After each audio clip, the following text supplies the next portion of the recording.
students, myself Miss Rachna Jain, Associate Professor, Department of English, Government PG College, Rajgarh, Alwar. Today in this video lecture, I am going to explain you the poem A Prayer for My Daughter, which is in the syllabus of BA Part 3rd English Literature, Paper 1st, Unit A.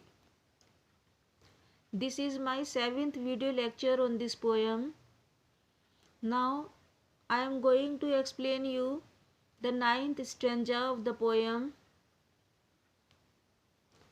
First of all, I read you the poem for you.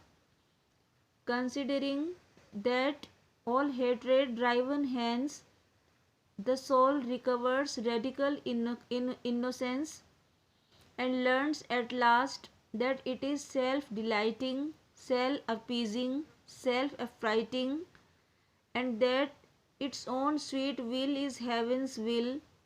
She can, though every face should scowl, and every windy quarter howl, or every bellows burst, be happy still. Now, I tell you the simple meaning of the hard words mentioned in these lines. Considering. Considering means keeping in view the argument presented in the previous stanza that intellectual hatred is the worst. Driven hence. Driven means carried towards. Recovers means gets back. Radical means fundamental, natural. Innocence means simplicity. Self-delighting means self-pleasing. Self-appeasing means making the hearer happy. Self-affrighting means creating fear in the processor. Scowl means frown. Howl means make noise.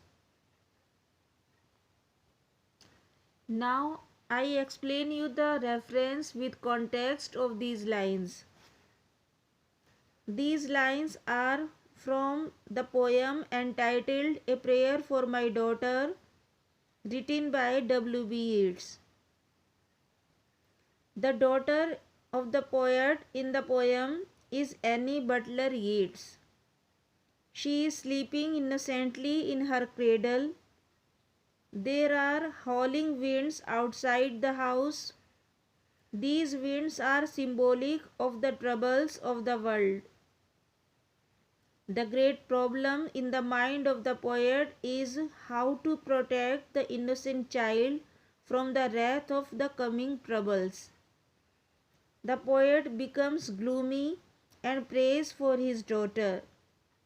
He thinks that certain qualities of character can protect the child from the world's troubles. These qualities are courtesy, good manners, freedom from hatred, especially intellectual hatred. The poet prays to God to give beauty to his daughter, but not too much beauty, because too much beauty makes a woman proud and cruel. Such women begin to consider their beauty sufficient end in itself and forget that it should be conducive to happiness of life. Similarly, intellectual hatred makes women proud and haughty. So in these lines, the poet says that an individual free from intellectual arrogance will always remain happy despite all oppositions of the world. Now I explain you the stanza.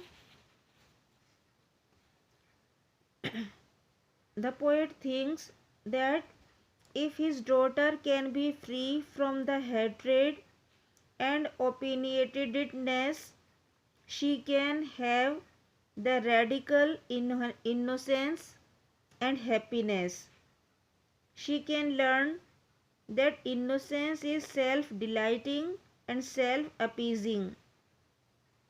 The will of innocence is the will of heaven or God. Even though the angry winds may howl and strike the tower and the elm trees beneath it, yet she will be happy if she is free from hatred and sustains innocence.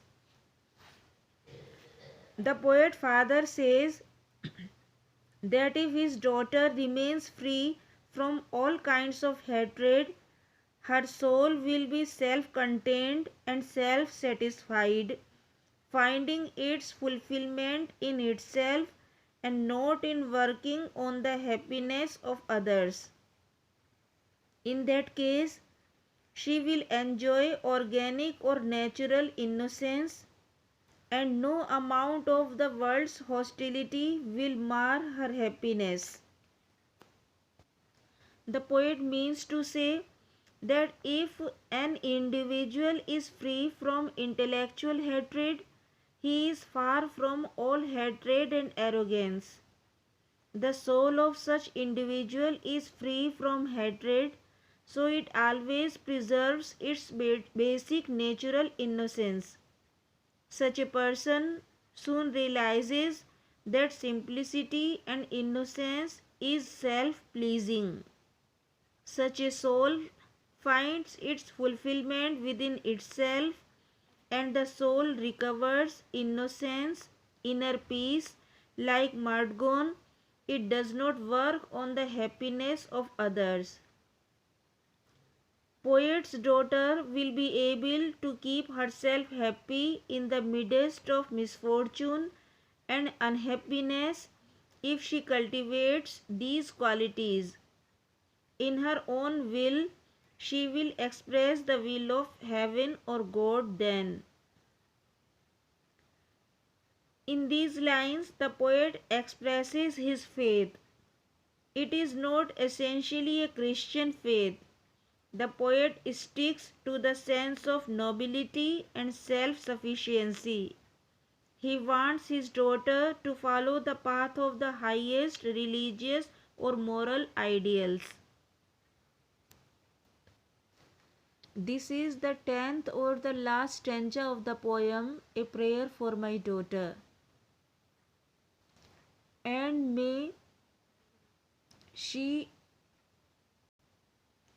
and may her bridegroom bring her to a house where all's customed, ceremonious, for arrogance and hatred are the wares peddled in the thoroughfares. How but in custom and in ceremony are innocence and beauty born? Ceremony is a name for the rich horn, and custom for the spreading laurel tree. Now, I tell you the simple words and simple meanings of the difficult words mentioned in the stanza. Bridegroom. Bridegroom means husband. Accustomed means traditional. Ceremonious means noble and high. Arrogance means pride. Wares means things or articles. Peddled means soul. Thoroughfares means roads. Custom means tradition. Laurel tree, a name of the tree, laurel, which is an evergreen tree. Now, I tell you the reference with context of these lines.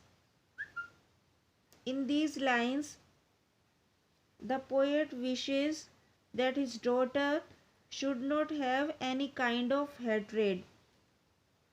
He says that the worst of hatred is intellectual hatred. So the poet wishes that his daughter Annie Butler Yeats should escape the sort of intellectual hatred which turned Mordgon mad and rejected him as a lover. The poet father prays to God that the soul of his daughter may grow and reach self-fulfillment like a flourishing tree. May cheerful and innocent thoughts cluster round her soul as do linnet the birds round a tree, and may she, like the songbirds, spread sweetness, music, and melody all round. May she herself be happy and contented and be a source of happiness for others.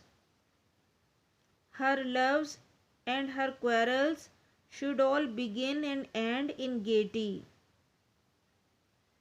She should grow rooted in one place like a green laurel tree.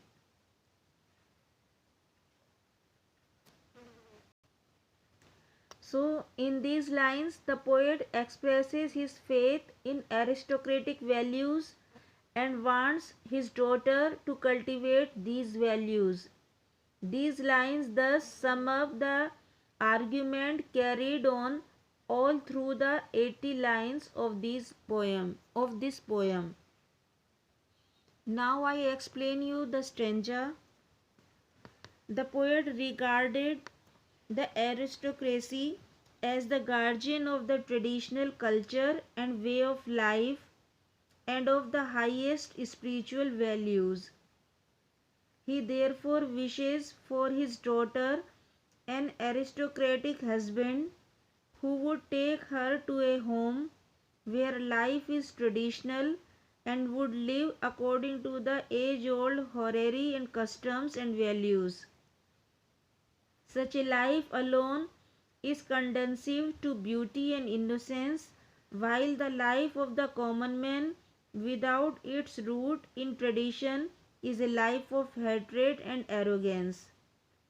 In these lines, the poet father prays that his daughter be married to a man or a good bridegroom who should take her to a well-appointed home where life is aristocratically ceremonious or traditional.